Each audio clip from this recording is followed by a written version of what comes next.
Watch your ears, guys. I hate it when people just randomly turn tools on.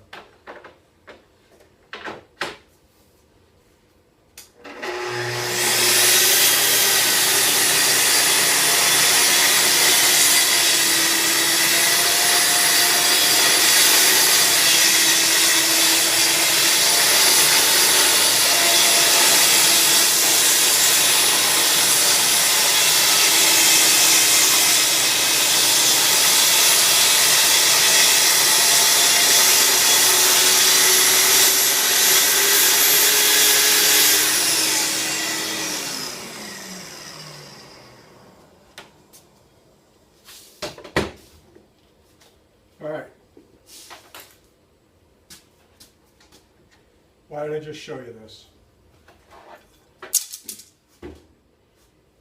See how worked this board is after I cut off a considerable amount of warping? This is what you have a hard time doing on the table saw. Don't have a table saw anymore. I sold it to buy more Festool. It's not an addiction.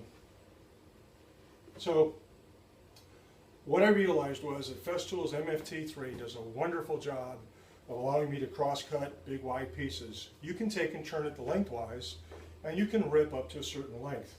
But there's a restriction there. If I could go 8 foot in my ceiling, I would, but it's kind of ridiculous. I've seen some great jigs that people do in order to rip long, narrow pieces. Problem is, I wanted to be able to do it with multiple heights, multiple thicknesses of material, multiple lengths. I want to be able to take a very warped or cupped piece of wood like this and shim it up and then cut it nice and straight and do that repeatedly. So I was thinking about it, and I was like, all Festool needed to do is make a bracket that, and then it hit me. They did. The only thing is that we only use it in one direction, right? We have the little, if you look at what holds the guide rail on this little piece here, if you take the one screw out and you allow it to go, just let it free float and go sideways, which is what I've done here.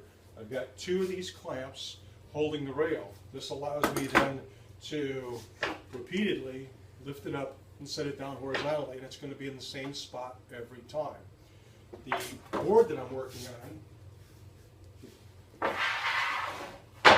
get that out of the way, is just a sacrificial piece of wood. For the time being, I've got a temporary strip nailed down, screwed down technically. The one thing that you have to do in this setup is you have to make sure that you've shimmed up the same thickness of the wood. The first thing you have to do really is, see this cut right through a knot? Trying to salvage as much as I can out of some nasty old shelving. So one of the first things you need to do is cut the edge off. And so you really need to make sure that this rail is in line with the material that you're cutting off.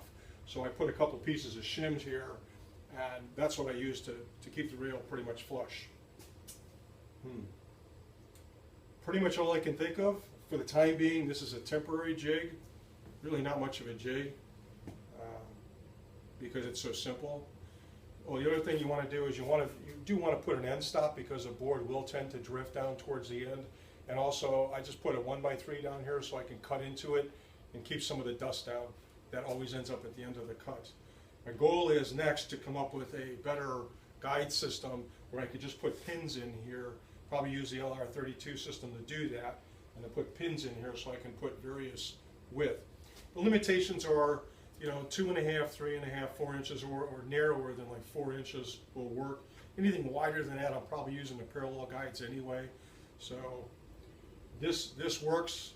It's adjustable height-wise, and of course width-wise, and it's simple. And the good news is, it's already made by Festool.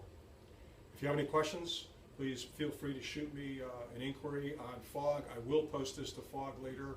I did do the video for a contest one to show people what I've been doing for a while as far as cutting down long, narrow strips repeatedly.